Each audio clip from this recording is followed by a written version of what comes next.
Hello again. I am here with one of the smartest people in our company, certainly smarter than I am, Jennifer Wheeler. Topic that we want to discuss in this particular video is really the implications of bad SEO. That a lot of people seem to think, well, I'm going to try the cheap SEO, and if it doesn't work, then I'll just, buy the better SEO. There's a lot of implications there that can really hurt you with that particular decision. So we're going to talk about that, few core components that can really affect you in the long run.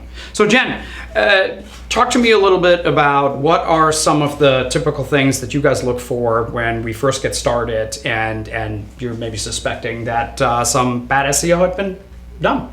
Sure. So we have a lot of clients that come to us after they have been with another agency, or they've been trying to do SEO on their own, or maybe they've hired out bits and pieces of their SEO. So we have seen just about everything in every bad situation you can encounter. One of the first things that we look at, even in the sales process, is that we look at the platform that the website itself is built on. A lot of times web developers they are not SEO experts, so they will recommend something that isn't the best for your website to rank. Sometimes it's those website builders. Maybe someone said, okay, I'm going to try and do this myself, or have my friend or cousin or brother who maybe made a website on the side or something. Right. They said that they'll do it for them for free. Well, we a lot of times get those sites, and they're built on those DIY type platforms like your Wix or the GoDaddy website builders, which you're going to have a really hard time, if not it'd be impossible to rank those sites. Yeah, I think that's a good point. There's other developers that are certainly out there. They're also just kind of comfortable with a certain platform. Sure. We've worked with some agencies that were comfortable with different types of platforms and that were not as SEO friendly as maybe some others. And so then from that standpoint, we're sometimes having to go back to the client and say, hey, look, that's not going to work. Yeah. And those sites may look nice and they may convert well with other types of marketing, but when it comes to SEO, there are certain platforms that work better than others. And so it's not just about the content, but it's really because of the technical aspects that actually run these platforms, and some Google just understands better than others. Yep. Okay. What platform do we build on?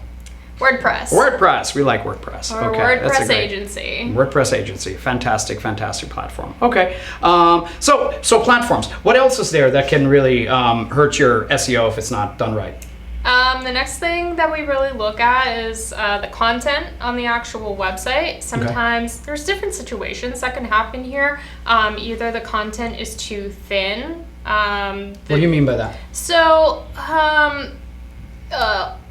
in most cases, either the client just didn't build out the content on the site, which there's just not a lot of words on the page, or maybe the developer of the original website went very design heavy and didn't add a lot of actual words to the page because that's their style.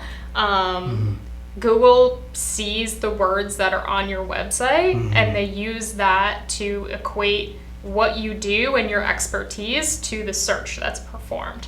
So we look at that, and then we also look at if the site's content has been stolen from another website. A lot of times Copyscape, right? Yeah, there's a tool called Copyscape that we use to make sure that the content on our client's website isn't taken from another site.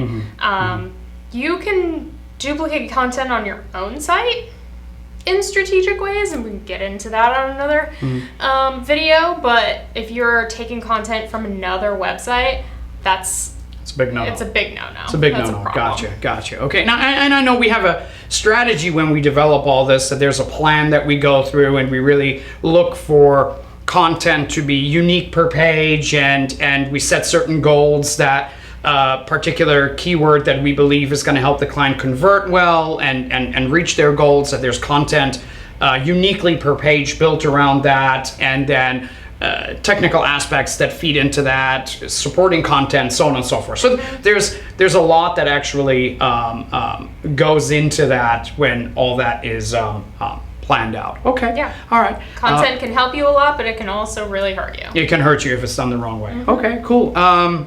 So I know then content, one thing that we always like to say is that, relevancy is content, and that tends to lock you into place a lot of times with specific rankings. But then, of course, there's always the big elephant in the room, and that's links.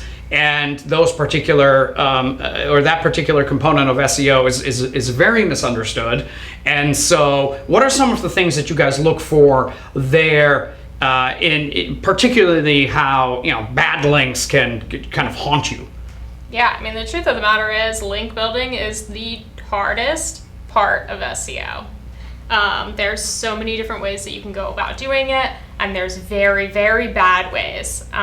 If you go and buy a bunch of links somewhere from, say, like a Fiverr, or there's other ways to go about buying links in bulk, very cheap, and sending them all to your site at one time, you can get a manual penalty from Google for doing that if they see that you're doing that.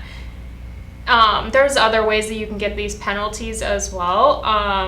That's the main one that we see. A lot of times those are also foreign links. So if we run a scan of the backlinks pointing to the site and see foreign anchor text, so the text that is on the link on the other site pointing to the client site, if we see a lot of that, that's really spammy, and we need to clean that up. So link building is necessary, but if you do it the wrong way and you don't do it in a balanced way that looks natural, that's the name of the game here. Yes, link building, when it's done by an agency, is done in a way that we're paying for those links. So you're not getting, there's this thought that you're going to get links naturally.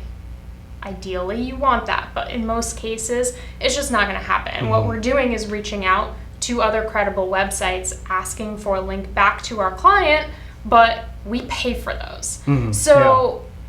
It's digital real estate, and so people have gotten smart over the years and said, hey, if you want something from me, I'm going to charge for that. That doesn't mean that it's a link farm or it's a bad link or anything along those lines. Fact of the matter is that people have recognized this is a way that you can monetize the opportunity, and so you're going to go ahead and do that, right? I want to touch on one thing here real quick. You were mentioning the manual penalty with Google earlier when bad links have been built. What does that mean? What's a manual penalty? What happens? You will disappear out of search. If you have ever encountered this, I'm sorry for you.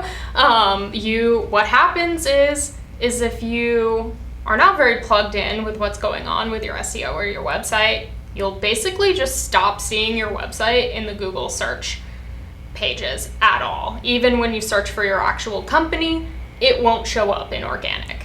It'll just disappear. Basically, that's just, it's a slap on the wrist, but it really hurts. You have to fight to get back from that. And the way that you can check that is you use Google Search Console, which is a tool that gives you a direct view of how Google is reading and seeing your website in their eyes. And that's where that shows up in there, and that's where you have to communicate with them to try and fix it and get it back. So just kind of to wrap this up, the topic of how bad SEO or bad SEO advice can really hurt you is, number one, getting the advice or having somebody really build your entire ecosystem, your entire website on the wrong platform is one way. Number two, on the content side, really not having a content plan, literally having a content plan in place. We map it out on a spreadsheet and usually go 3 months, 6 months out in exactly how we want everything to flow and function. And then the same thing with links and content. If we find it and we have to fix it, it's on the website, so it's easy to touch and we can manipulate it and change it. But the problem with the links really is that once those links have been built, it's really hard to get rid of them. So that can haunt you forever. Yeah. And you really have to, try to work with Google to try and get rid of them. And it's really never happens, or very rarely happens. And you just have to talk to Google and do what's called a disavow and try to convince Google not to use that link as a metric. Yeah, and the reality of that situation is you're really just begging Google for forgiveness. But in a lot of cases, what you could end up having to do is start from scratch with a new domain and then tell Google, hey, we're over here now. And then you're starting completely from scratch over again. So a manual penalty is Google jail. Yeah. That's essentially what it is. Yeah. Okay, cool. Don't do it. It's as simple as that. If you have any questions, if you're wondering if there's bad SEO that's been done to your site, give us a buzz. We're always here to help. Happy to take a look at your website. Won't even charge for it. And if there's anything we can do for you, let us know.